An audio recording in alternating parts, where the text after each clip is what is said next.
En aquest videotutorial veurem com podem utilitzar una de les aplicacions més conegudes per gestionar correu electrònic, concretament el correu de Google, el Gmail, per tal d'enviar i de rebre missatges de correu electrònic.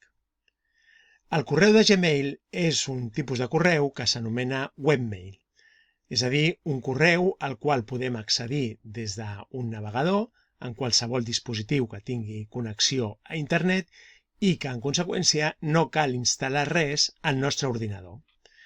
Per tant, per accedir al correu de Gmail, únicament caldrà obrir el navegador, situar-nos a la casella d'ubicació del navegador i escriure Gmail. Directament ja se'ns obre una pantalla en la qual, si encara no estem registrats al Gmail, ens demanarà que introduïm les nostres credencials, és a dir, l'adreça electrònica i la contrasenya. En cas que encara no tinguem un compte de correu electrònic, tenim a l'enllaç Crea un compte, a través del qual se'ns obrirà un formulari en el qual podrem introduir les dades per tal d'obtenir un compte de correu electrònic. En aquest cas el que farem serà introduir l'adreça de correu electrònic, fem clic a Següent i ja podem introduir la contrasenya.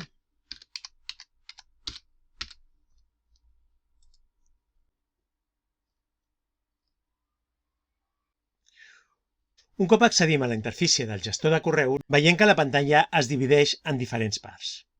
Per exemple, a la part principal és on trobem tots els correus que hem anat rebent ordenats per dates. A més, Gmail agrupa tots els missatges que hem enviat o que hem rebut sobre un determinat tema en converses. Per exemple, veiem que aquí tenim una conversa que està formada per dos missatges. A la part esquerra de la pantalla veiem que tenim el botó per redactar un nou missatge i a la part inferior veiem les diferents carpetes o etiquetes en les quals es van agrupant els diferents missatges. Per exemple, tenim la safata d'entrada, tenim una etiqueta en la qual trobarem tots els missatges que hem marcat com a destacats, també trobarem una etiqueta en la qual trobarem tots els missatges que hem marcat com a importants, tenim els missatges enviats, els esborranys, etc. I també veiem que a la part superior de la pantalla tenim una casella de cerca. D'aquesta manera podem cercar a dins dels nostres correus, tant pel que fa al contingut, a l'adreça de direccions o a l'assumpte, aquelles paraules claus que ens convinguin per tal de trobar els missatges que volem localitzar. Si ens fixem, veurem que els correus que hem rebut i que encara no hem llegit estan en fons blanc i en negreta. En canvi, els missatges que ja hem llegit tenen un fons gris i ha desaparegut la negreta.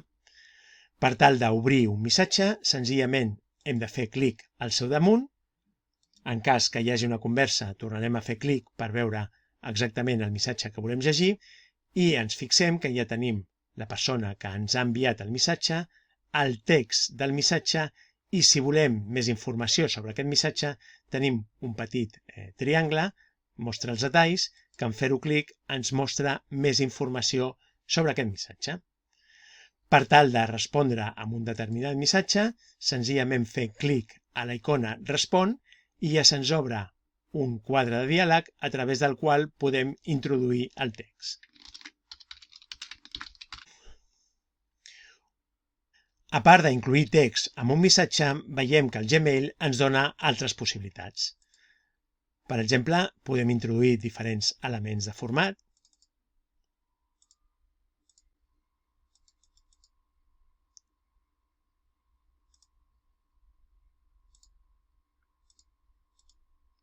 Podem adjuntar un missatge fent clic a Adjunta fitxers.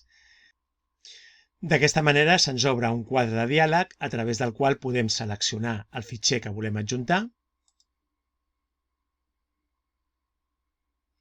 Veiem que efectivament ja tenim el fitxer adjuntat. Podem incloure un enllaç en qualsevol paraula del text. Podem incloure emoticones en el text. Podem adjuntar un fitxer directament des del Drive. Podem incloure una imatge dins el text del correu electrònic que haurem de seleccionar ja sigui des d'internet o des del nostre ordinador. Podem incloure una signatura, etc. De fet, si ens situem a la icona amb 3 puntets, a la icona més opcions, i fem clic, veurem que se'ns obren altres opcions, com per exemple imprimir el missatge o comprovar l'ortografia. Un cop ja tenim el missatge redactat, per enviar-lo senzillament hem de fer clic a enviar. Una altra opció és programar l'enviament perquè no s'enviï en el moment que fem clic a enviar, sinó que surti en la data i en l'hora que establim.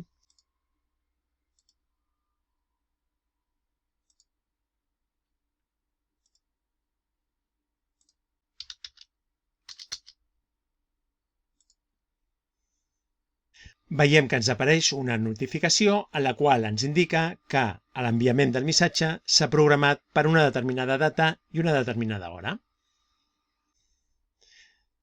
De fet, quan tenim un missatge que hem enviat o quan estem redactant un nou missatge, si volem veure el missatge al qual estem responent, hem de fer clic a l'opció Mostra el contingut reduït. D'aquesta manera veiem que se'ns mostra el missatge al qual estem responent. Per tal de crear un nou missatge, ens hem d'adreçar a l'opció Redacta. D'aquesta manera se'ns obre un quadre de diàleg en el qual podem introduir els diferents elements del missatge. Per exemple, a l'assumpte, el cos del missatge i finalment inclourem els destinataris. Fem clic a la casella corresponent i ja podem introduir l'adreça. Veiem que la mateixa aplicació ens dona una sèrie de suggeriments. De fet, podem introduir tants usuaris com vulguem per enviar un mateix missatge a diferents persones. Els podem incloure en l'adreça de destinataris. Podem enviar una còpia amb l'opció CC. D'aquesta manera, les persones que introduïm en aquesta casella rebran també una còpia i el destinatari o els destinataris principals sabran que han rebut una còpia. Una altra opció és utilitzar l'opció CCO, de manera que les persones que introduïm en aquesta casella rebran una còpia, però el destinatari principal del missatge no sabrà que han rebut una còpia. Finalment, com hem vist anteriorment, ja podem enviar el missatge.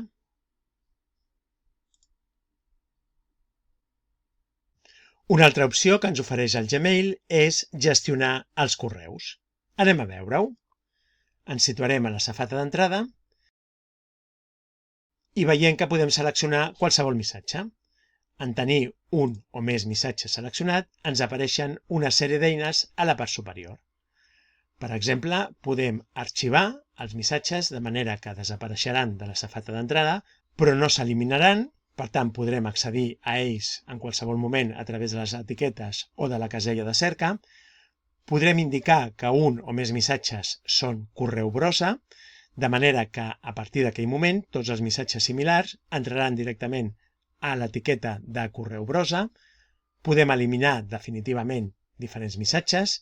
Aquests missatges temporalment s'emmagatzemaran a la paperera, però al cap d'un temps ja s'eliminaran definitivament. Podem marcar un determinat missatge com a no llegit. Podem posposar la recepció d'un missatge fins a una determinada data. Podem convertir un missatge rebut en una tasca. Podem assignar etiquetes als diferents missatges i fins i tot podem crear noves etiquetes. Si ens adrecem a l'opció Més, veiem que també tenim altres opcions. Finalment, si volem canviar la forma en què visualitzem el Gmail, ens podem adreçar a l'opció Configuració i d'aquesta manera, en fer-hi clic, se'ns obre un quadre de diàleg a través del qual podem modificar diferents aspectes de la interfície de l'aplicació. I això és tot!